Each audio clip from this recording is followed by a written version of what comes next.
warahmatullahi wabarakatuh. Kembali lagi ke channel YouTube aku.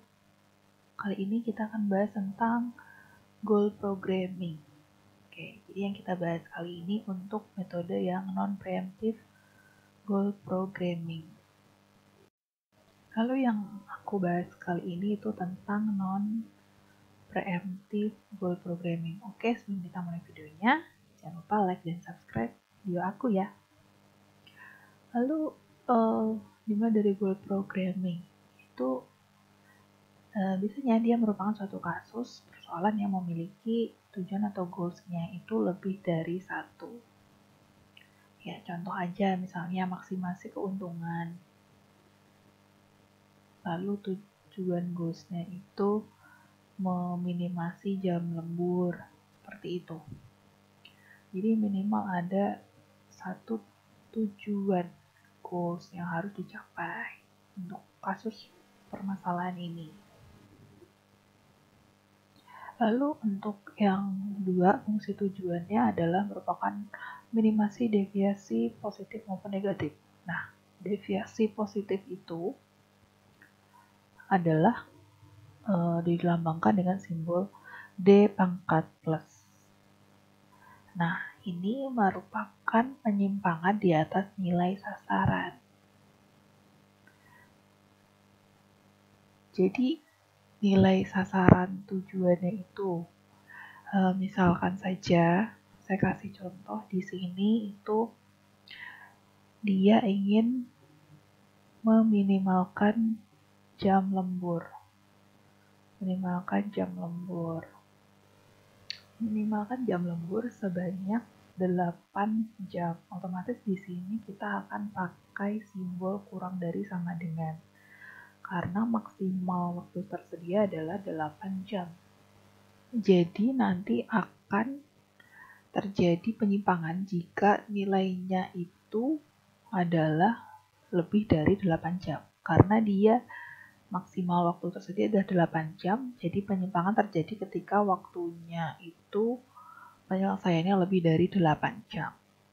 Maka karena penyimpangan ini lebih dari 8 jam disebut penyimpangan di atas nilai sasaran dan dilambangkan dengan di pangkat positif.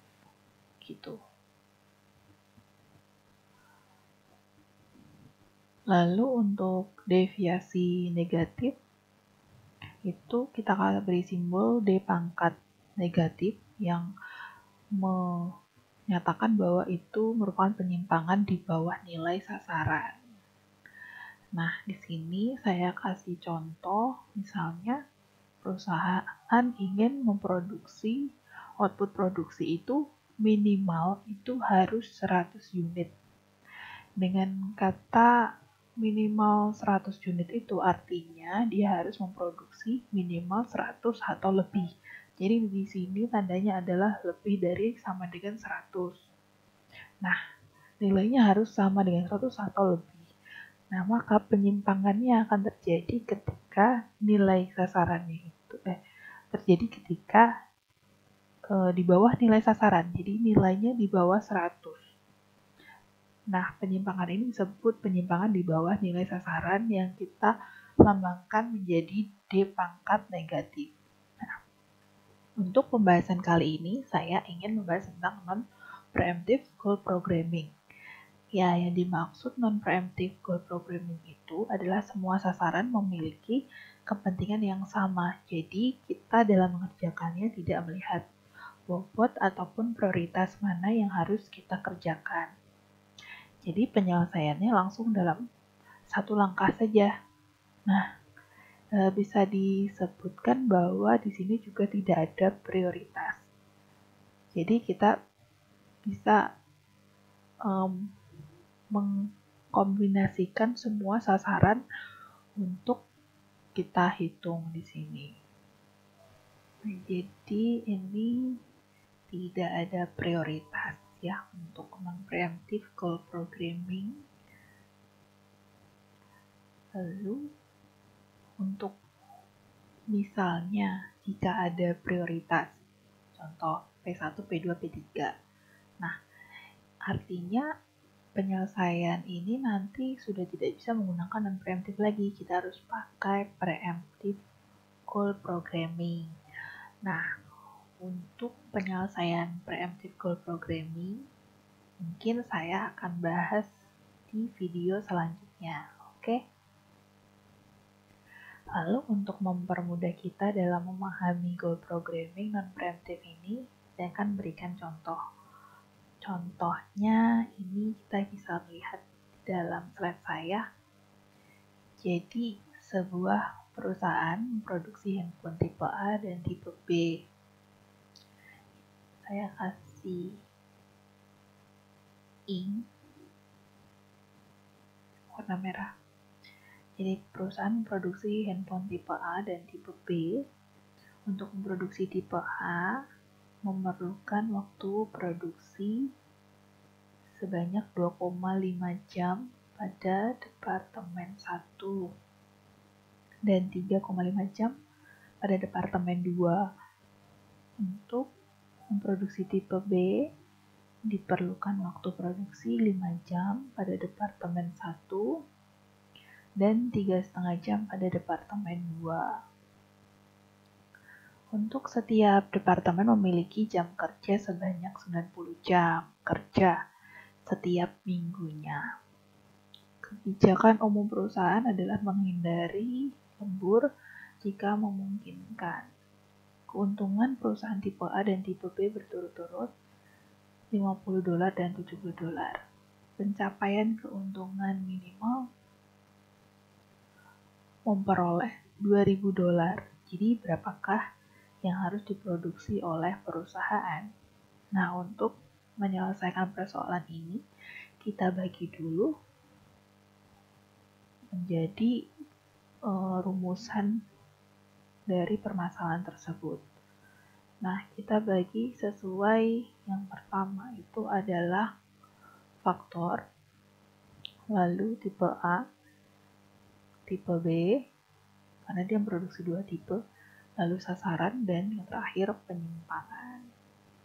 Untuk faktornya, yang pertama itu adalah yang kita lihat di sini, jam kerja untuk 2 departemen. Yang pertama untuk jam kerja departemen 1, kita bagi untuk tipe A itu ternyata 2,5 jam. Lalu untuk tipe B itu sebanyak 5 jam. Dengan sasarannya yang ingin dicapai karena perusahaan ingin menghindari lembur, jadi waktu yang tersedia tadi 90 jam harus maksimal 90 jam atau kurang dari. Nah, di sini bisa kita lihat penyimpangannya yang terjadi itu akan terjadi penyimpangan jika nilainya di atas nilai sasaran. Jadi bisa dikatakan bahwa penyimpangannya nanti akan bersimbol D positif atau deviasi positif. Oke. Karena yaitu tadi penyimpangannya dia itu lebih dari 90. Wah, ini ketutupan ya. Jadi oke. Saya hapus dulu.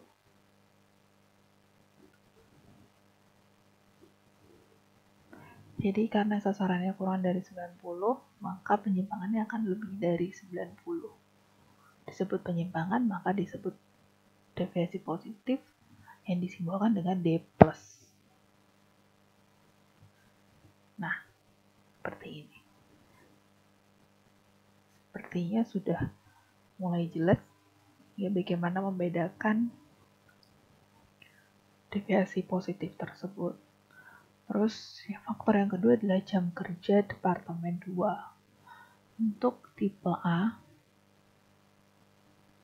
itu adalah 3,5 jam. Lalu tipe B itu 3,5 jam. Lalu sasarannya sama 90 jam ketersediaan waktu. waktunya per minggu, jadi akan terjadi penyimpangan jika di atas nilai 90, sehingga penyimpangannya adalah D+. Lalu faktor yang ketiga adalah keuntungan. Keinginan perusahaan untuk mencapai keuntungan minimal adalah $2.000. Jadi di sini indikatornya adalah keuntungan per unit. Untuk tipe A itu $50 dan tipe B itu $70. Dengan sasarannya tadi minimal 2.000, jadi lambang simbolnya adalah lebih dari atau sama dengan $2.000. Maka di sini kita kasih simbol D negatif, karena dia penyimpangannya nanti terjadi jika di bawah nilai sasaran. Nah, untuk penyelesaian ini itu kita akan menyelesaikan sasaran yang sudah kita rangkum. Nah, jika ada penalti, tulisan saya nggak jelas ya kayaknya. Jika ada penalti, itu biasanya dilambangkan dengan bobot penalti. Itu misalnya bobot penalti untuk penyimpangan jam kerja Departemen 1, 2. Untuk jam kerja Departemen 2, 2. Untuk keuntungan misalnya 3. Nah, nanti untuk perhitungannya di fungsi tujuannya tinggal kita kalikan dengan bobot penalti tersebut. Misalnya, untuk jam kerja Departemen 1. Nah, itu misalnya itu nanti tujuannya menjadi 2D pangkat plus. Untuk jam kerja Departemen 2, itu nanti akan jadi 2D pangkat plus. Untuk keuntungan nanti menjadi 3 pangkat D plus. Kebetulan di soal saya ini tidak ada bobot penalti, jadi tidak ada koefisien yang diberikan, jadi semuanya bobotnya sama 1, 1, 1. Jika ada bobotnya ya tinggal dikalikan saja, itu 2, 2, 3 sebagai contoh, seperti itu. Oke, lalu kita lanjut ke penyelesaiannya. Nah, untuk penyelesaiannya ini saya menggunakan Excel karena banyak iterasi yang akan kita lakukan. Saya pikir lebih mudah menggunakan Excel. Nah, di sini saya udah merangkum persoalan yang tadi di dalam tabel. Ya, persis tabelnya seperti yang tadi sesuai persoalan. Lalu langkah pertama yang harus kita cari adalah perumusan sasaran. Ya, saya besarkan layarnya. Nah, untuk sasaran yang pertama itu adalah ya, di sini urutannya 1, 2, 3. Jam kerja Departemen 1. Jadi bisa kita tulis misalkan ini, kita misalkan dulu ya. Untuk tipe A itu adalah X1. Misal tipe A adalah X1.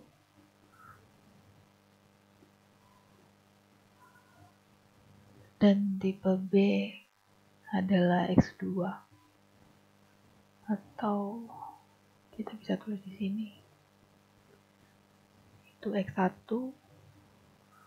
yang B X2.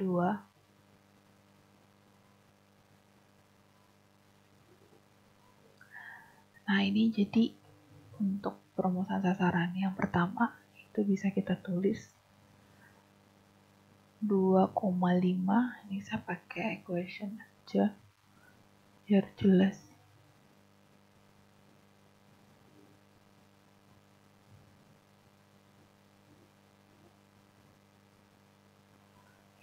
2,5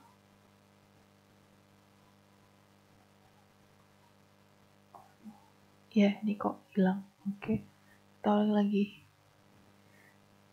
2,5 X1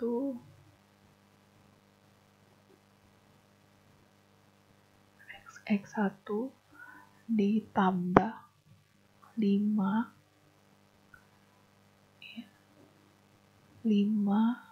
X2 dan sasarannya kurang dari sama dengan 90.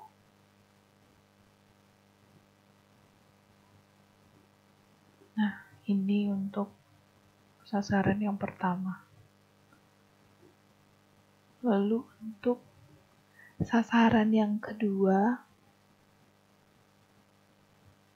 itu 3,5 X2 X1 3,5 X1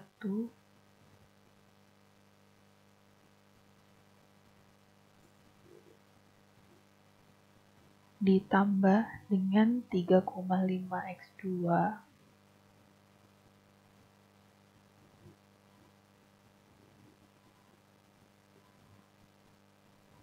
kurang dari sama dengan 90.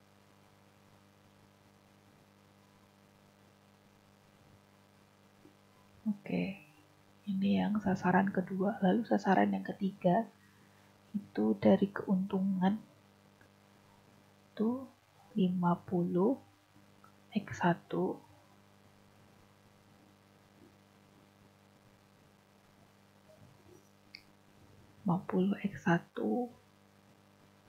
ditambah 70 X2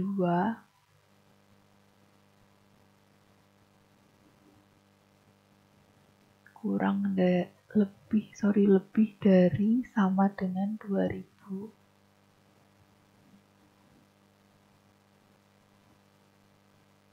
Ya, lebih dari sama dengan 2000. Oke, ini yang sasaran yang ketiga. Lalu selanjutnya kita akan membutuhkan yang namanya variabel pembantu. Nah, variabel pembantu ini karena kita pakai lambang D plus D min, ya, makanya kita membutuhkan variabel pembantu ini untuk menyetarakan yang persamaan nanti.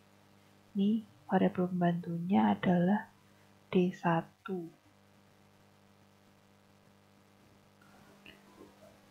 Oke, variabel pembantunya di sini yang pertama itu D1 sama dengan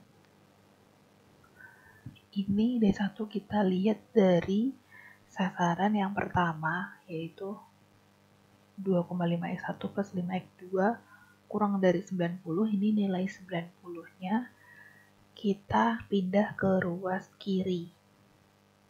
Gitu, jadi min 90. Jadi nanti D1 di sini sama dengan 2,5 X1 plus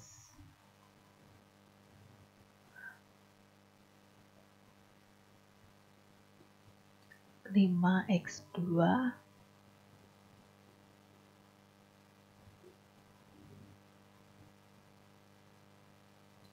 min 90. Oke, ini variabel pembantu yang pertama untuk D1. Lalu yang sasaran 2 ini variabel pembantunya kita lambangkan D2. Ini lebih mudah, saya langsung copy saja ya. Saya edit dari sini. Jadi ini nanti 90 ini akan pindah ke ruas kiri jadi min 90. Di sini jadi D2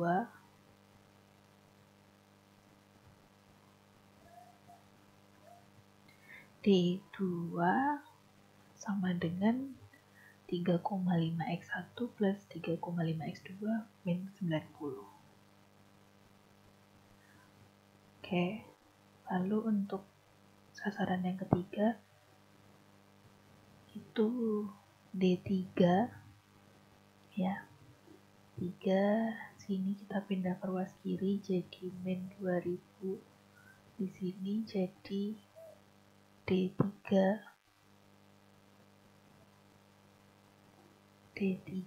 sama dengan 50x1 plus 70x2 min 2000. Nah, ini adalah variabel pembantu yang kita pakai untuk goal programming. Lalu selanjutnya kita cari pembatas. Untuk pembatasnya itu kita lihat dari masing-masing sasaran. Nah, di sini saya copy aja.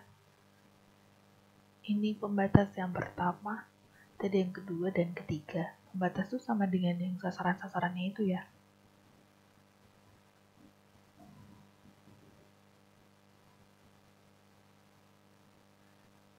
Lalu kita lihat di sini untuk pembatas yang pertama itu jadi 2,5x1 plus 5x2 sama dengan 90. Lalu untuk pembatas yang kedua ini tinggal kita ganti lambangnya itu menjadi sama dengan semua ya. Untuk pembatas 2 maupun 3 itu sama seperti sasaran-sasarannya. Kenapa kita kasih lambang sama dengan? Karena kan untuk plus minusnya nanti bisa dilihat dari penyimpangan D1, D2, D3-nya. Lalu selanjutnya kita cari perumpamaannya dulu. Jadi jika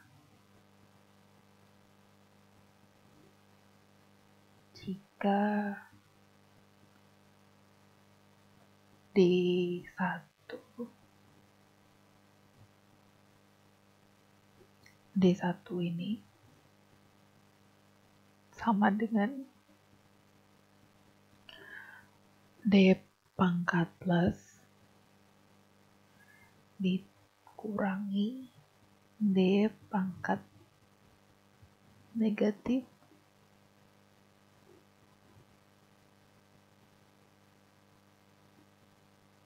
ya, seperti ini. Kita perumpamaan dulu.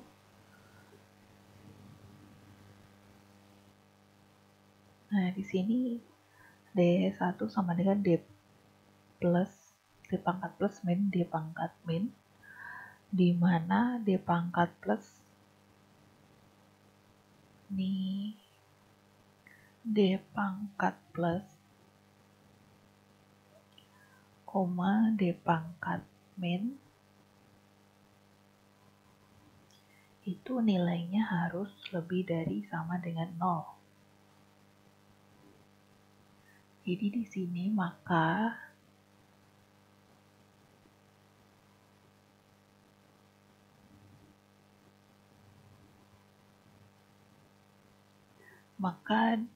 pembatas untuk yang pertama itu adalah menjadi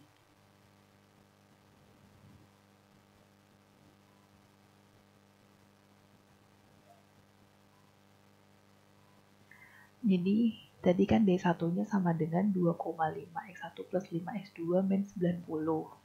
Nah, ini nanti sama dengan D pangkat plus dikurangi D pangkat min. Jadi kita masukkan ke persamaan ini. Jadi persamaannya akan menjadi ya seperti ini. Saya copy dulu. Jadi di sini jadi D pangkat plus min D pangkat min sama dengan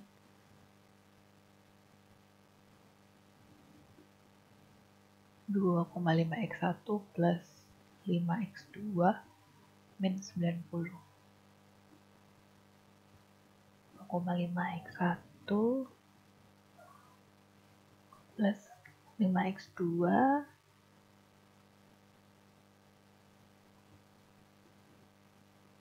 min 90. Jadi di sini bisa kita buat persamaan lagi, kita pindah ruas 90 itu ke ruas kiri, lalu D pangkat plus min D pangkat min ke ruas kanan. Jadi nanti hasilnya menjadi, jadi ini saya copy di sini ya.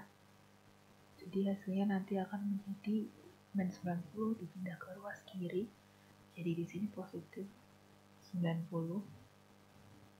sama dengan 2,5x1 plus 5x2 min dalam kurung D plus D pangkat plus min D pangkat min. Nah, ini merupakan pembatas yang pertama. Lakukan langkah yang sama untuk pembatas yang kedua. Jadi di sini jika D2, saya copy saja di sini. Oke. Ini jika D2 itu sama dengan D pangkat plus min D pangkat min, di mana D pangkat plus D pangkat min itu angkanya harus lebih dari 90, lebih dari 0, maka pembatas yang kedua itu menjadi sama ya. Jadi di sini itu sama angkanya. Jadi D pangkat plus min D pangkat min sama dengan batas yang kedua tadi 3,5x1 plus 3,5x2 min 90. Nah di sini jadi kita pindah ruasnya ke kiri untuk min 90.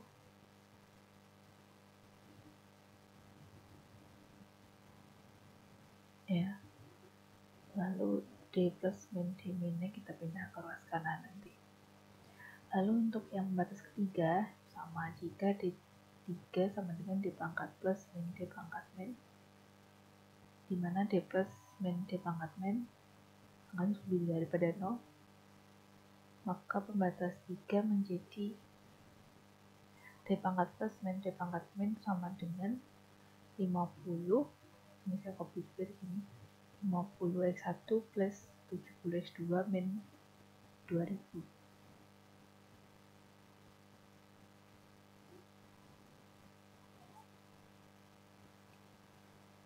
Oke.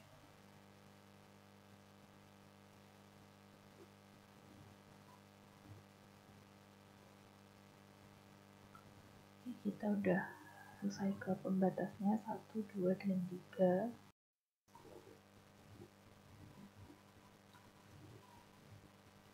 Oke, selanjutnya kita cari atau kita merumuskan. Jadi membuat formulasi penyelesaian masalah. Nah, untuk goal programming ini, jadi fungsi tujuannya itu adalah meminimalkan deviasi, meminimalkan penyimpangan atau deviasi, baik itu positif maupun negatif.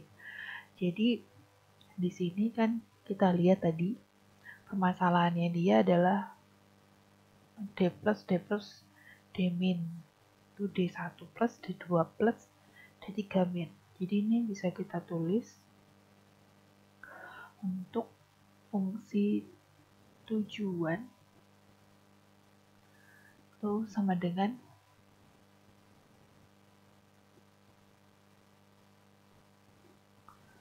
kita lihat di sini penyimpangannya tadi kan untuk D1 plus, D2 plus, D3 min. Oke. Jadi fungsi tujuannya adalah tadi minimasi untuk D1 plus D1 pangkat plus maksud saya.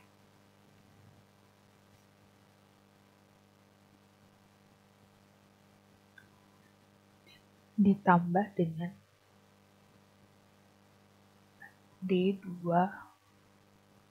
pangkat plus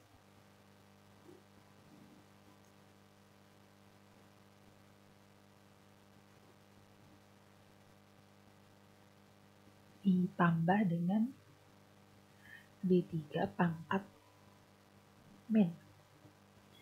Jadi di sini kita meminimalkan deviasi positif maupun deviasi negatif.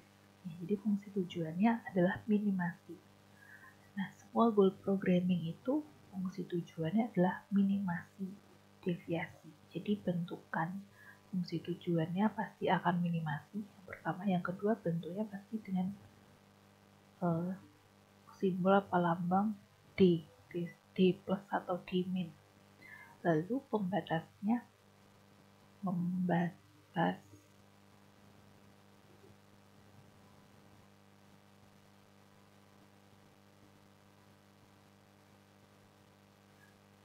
pembatasnya itu tadi kita sudah dapatkan di pembatas perhitungan pembatas tadi 90 sama dengan untuk pembatas yang kedua ini belum kita pindah ke ruas kiri ya, jadi kita pindah dulu. Untuk yang pembatas 2 ini min 90 kita pindah ke ruas kiri dan D plus min D minnya kita pindah ke ruas kanan. Oke, saya copy di sini.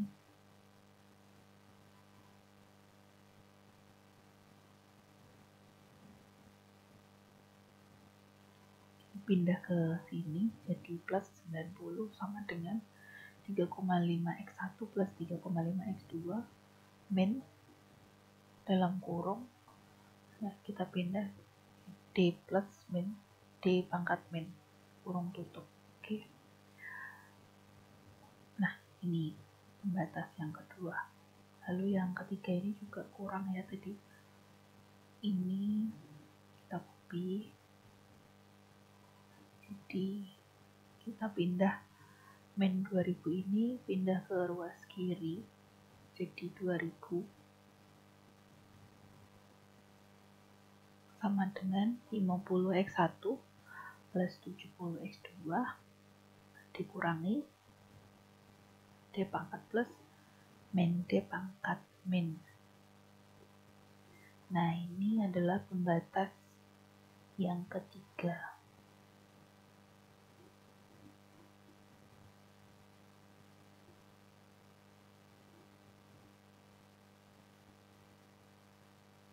Oke, ini minnya kecil banget ya.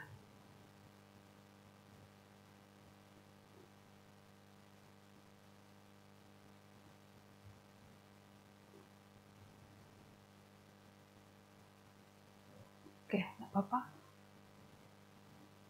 Jadi ini pembatas-pembatasnya kita masukkan ke formulasi penyelesaian masalah.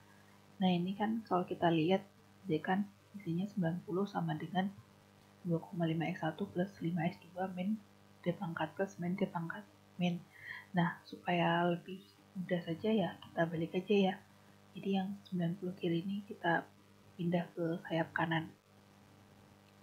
Tapi tidak merubah esensi plus minusnya, ini cuma supaya terlihat seimbang. Seperti biasanya, persamaan biasanya sama dengan itu ada di sayap kanan.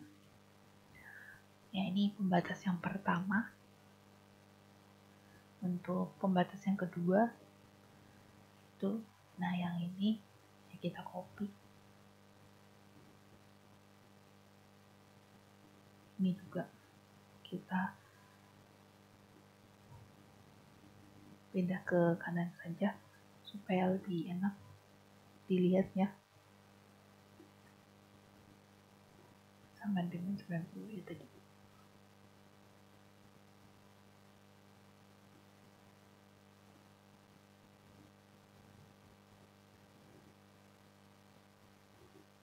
Lalu ini juga pembatas yang ketiga kita copy.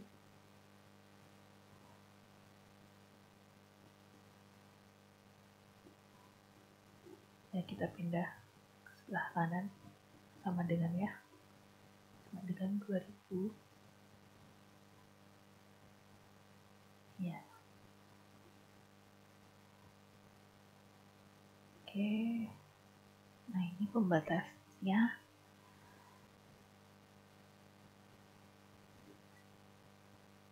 Lalu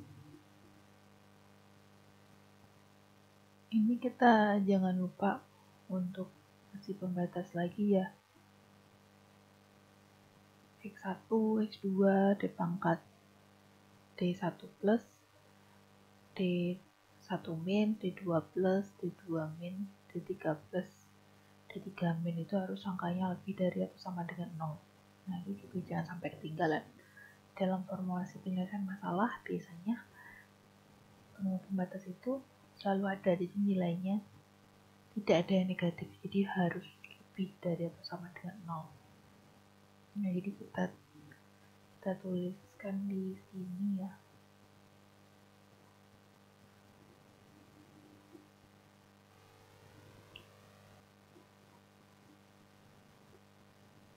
Nah ini penyelesaiannya nanti kita menggunakan simplex biasa, atau bisa kita bilang simplex termodifikasi, karena kita menggunakan variabel-variabel seperti D deviasi ini. Nah ini jadi tadi kita tambahkan batasnya X1, X2, terus D1 pangkat plus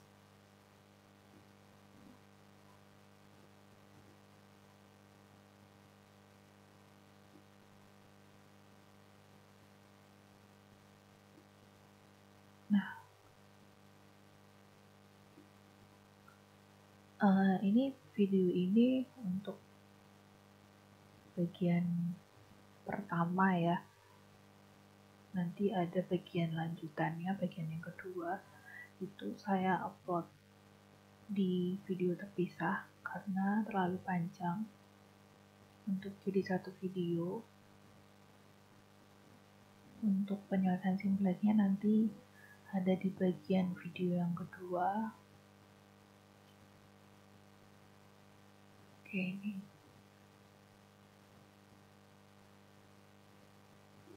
nah, ternyata contoh soal yang saya berikan ini termasuk yang panjang ya.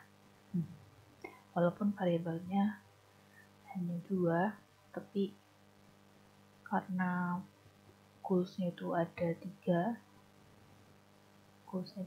jadi cukup banyak.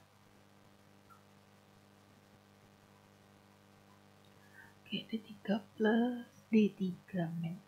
Nah ini angkanya harus lebih dari atau sama dengan 0.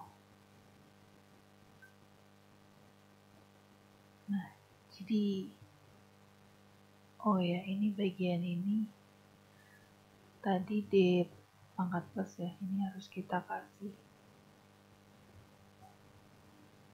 identifikasinya itu D1 ya, D1 pangkat plus. Jadi jangan lupa, ini karena saya masih kurang-kurang, jadi jangan lupa ketika kita memberikan simbol D itu D-nya untuk siapa, deviasi, sasaran, atau goals yang mana, goal 1, goal 2, apa goal 3. Nah di sini di formasi penyelesaian masalah itu harus jelas, karena fungsi tujuannya itu ada D1 plus, D2 plus, dan D3 min, jadi di pembatasnya juga harus ada variabel itu.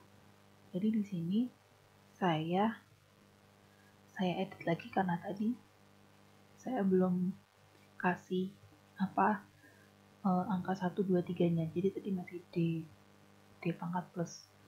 Nah ini udah saya kasih D1 pangkat plus, D2 pangkat plus, D3 pangkat plus, maupun D1 pangkat min, D2 pangkat min, dan D3 pangkat min. Jadi jangan lupa harus lengkap penyelesaiannya, formulasi penyelesaian masalahnya. Oke, ini D3 min. Nah, oke, lalu nanti kita selesaikan menggunakan simplex. Oke, sampai ketemu di video kelanjutannya untuk bagian 2 untuk perhitungannya menggunakan simplex.